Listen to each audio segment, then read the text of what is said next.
하나님의 사랑과 은총이 충만하기를 축원드립니다. 요한복음 4장 20절을 봉독하도록 하겠습니다. 그날에는 내가 아버지 안에, 너희가 내 안에, 내가 너희 안에 있는 것을 너희가 알리라. 하나님은 심정의 본체라고 하였습니다. 그래서 하나님은 심정이시고, 심정에서 참사랑이 나오니까 하나님은 참사랑이신 것입니다. 그럼 하나님의 심정은 어떤 마음일까요? 심정은 대상을 사랑하지 않고는 견딜 수 없는 정적인 충동심입니다. 충동심은 용광로에서 솟아오르는 뜨거운 열기로 비유할 수 있을 것입니다. 용광로의 열기는 그 무엇으로도 막을 수 없는 것처럼 이 정적인 충동심은 그 무엇으로도 막을 수 없는 절대적이고 영원한 참사랑인 것입니다.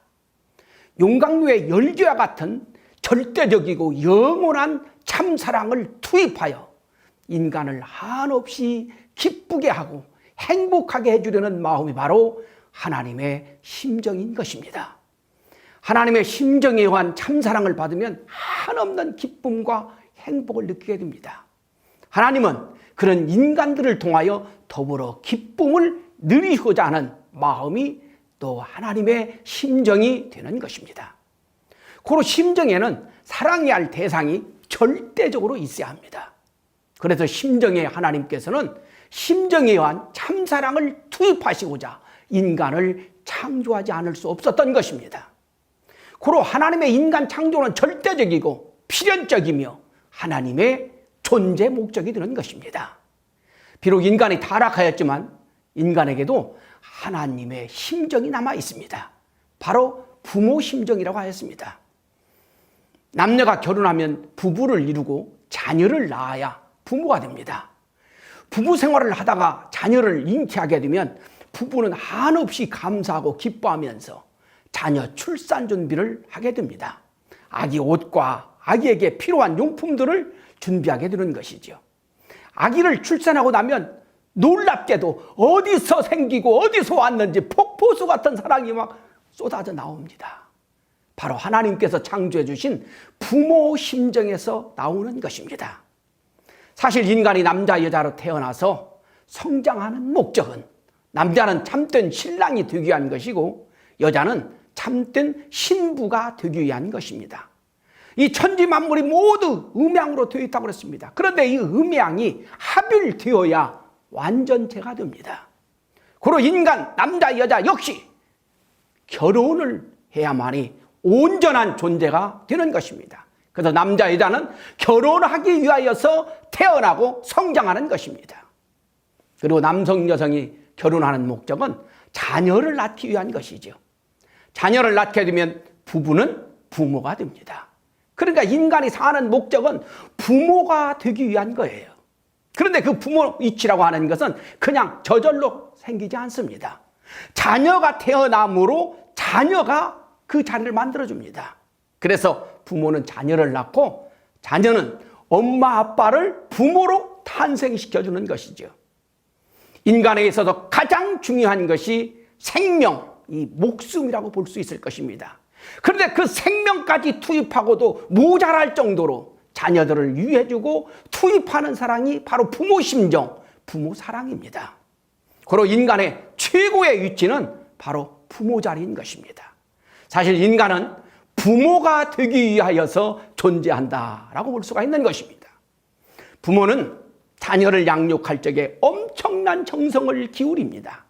아기가 오줌을 싸도 기쁘고 고약한 냄새가 나는 응가를 해도 감사하며 좋아합니다. 부모는 사랑하는 아기를 말할 적에 눈에 넣어도 아프지 않을 우리 아기라고 하면서 부모는 자녀를 통하여 한없는 기쁨과 행복을 느끼게 됩니다. 그런데 한없이 사랑하고 사랑하는 자식이 혹여라도 사고를 당하여 죽게 된다면 부모는 온 세상을 잃은 것보다 더 미칠 듯이 괴로워하며 한없이 울고 또 웁니다. 그래서 이 세상에서 가장 불쌍한 사람은 자식을 잃은 부모인 것입니다. 부자지간은 심정적인 관계이기 때문에 영원히 사랑하고 사랑이 하는데 그 사랑을 못하게 되었으니 가장 불쌍한 사람이 되는 것이지요. 하나님은 인간을 창조하실 때 부자지간의 심정적인 관계로 창조하셨습니다. 우리 부모들이 자녀를 출산하기 전에 태어날 아기를 위하여 준비하는 것처럼 하나님께서도 하나님의 자녀인 인간들을 창조하시기 전에 인간이 살아갈 환경을 먼저 준비하시고 창조하셨습니다. 그런데 하나님은 영이시잖아요. 하나님은 영이시니까 실제로 태어난 인간들을 직접 돌볼 수가 없습니다. 하나님은 인간을 장성한 인간으로 창조하지 않으신 것을 우리가 확실히 알아야 됩니다. 모든 존재들이 생겨나서 성장 과정이 있는 것처럼 인간 역시 어린 갓난아기로 하나님께서 창조하신 것입니다. 그 어릴 적에는 누군가가 인간을 돌봐줘야 되는 거예요. 그 대상이 바로 천사입니다. 천사는 영이지만 실체를 쓸 수 있도록 창조하시기 때문에 천사들로 하여금 인간을 돌보게 하신 것입니다. 히브리서 1장 14절에서 모든 천사들은 부리는 영으로서 구원 얻을 후사들을 위하여 섬기라고 보내심이 아니뇨라고 말씀하셨습니다. 그러니까 천사들은 부리는 영이고 즉 인간들의 종으로 창조하신 것입니다. 하나님께서는 천지를 창조하시기 전에 먼저 구상하시고 설계하시어 순차적으로 창조하셨습니다. 하나님의 자녀들인 인간들이 기쁘고 행복하게 살아갈 수 있도록 천지 만물을 철저히 인간을 닮아서 창조하셨습니다. 만물들을 창조하실 적에 인간들을 닮도록 창조하신 것은 인간들은 닮아야 그걸 보면서 기쁘거든요. 닮아야 그것과 함께 즐겁게 어울리면서 기쁨과 행복을 누릴 수 있기 때문에 천지 만물을 하나님께서는 인간을 닮아서 창조하신 것입니다. 단세포로부터 다세포로 에너지부터 이 우주까지 철저히 인간을 닮아서 순차적으로 계층별로 하나님께서는 창조하신 후에 마지막으로 인간을 하나님의 자녀로 창조하신 것입니다. 만물 세계를 보면은 광물계, 식물계, 동물계 이 순서적으로 내적인 면에서 차원이 높아져 가는 것을 볼 수가 있습니다. 바로 하나님의 자녀인 인간들이 광물과 식물과 동물과 정답게 어울리면서 기쁘고 행복하게 살아가도록 하나님께서는 내위적으로 인간을 닮아서 창조하신 거예요. 내적인 면에서 하나님의 심정과 참사랑을 그대로 닮은 존재는 오직 인간뿐입니다. 인간은 하나님의 자녀이니까 하나님의 내위적인 모든 면을 다 갖출 수 있도록 하나님께서 창조해 주셨습니다. 그래서 하나님과 인간과의 관계는 철저히 부자지 관계인 것입니다. 그러므로 모든 종교에서는 하나님과 인간은 부자지 관계라는 사실을, 이 원칙을, 원리를 중심 삼고 신학과 교리가 세워져야 하는 것입니다. 지금까지 평화를 이루겠다는 종교들 간에 갈등과 전쟁을 이어온 것은 신과 이 인간관계를 제대로 정립하지 못했기 때문이었던 것입니다.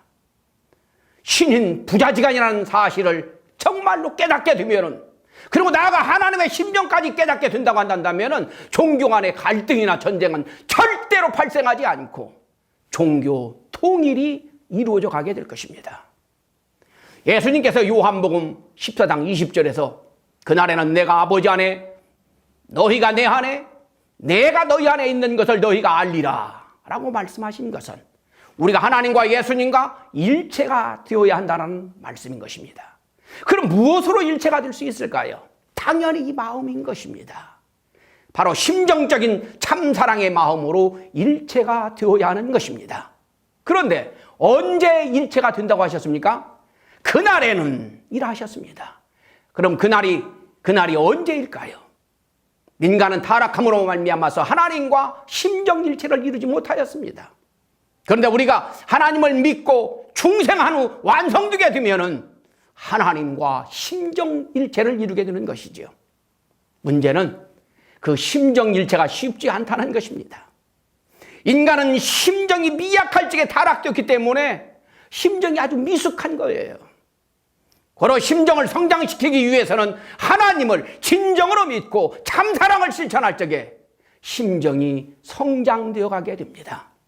하나님은 심정의 부모님이시기 때문에 인간들의 죄악을 보시면서도 참고 참으시며 용서하고 용서하시면서 섭리해 오셨던 것입니다.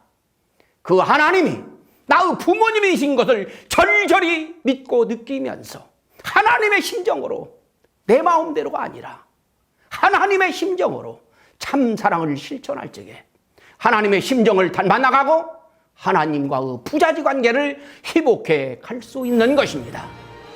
다음 시간에는 하나님의 슬픈 마음, 하나님의 눈물에 대하여서 말씀드리도록 하겠습니다. 감사합니다.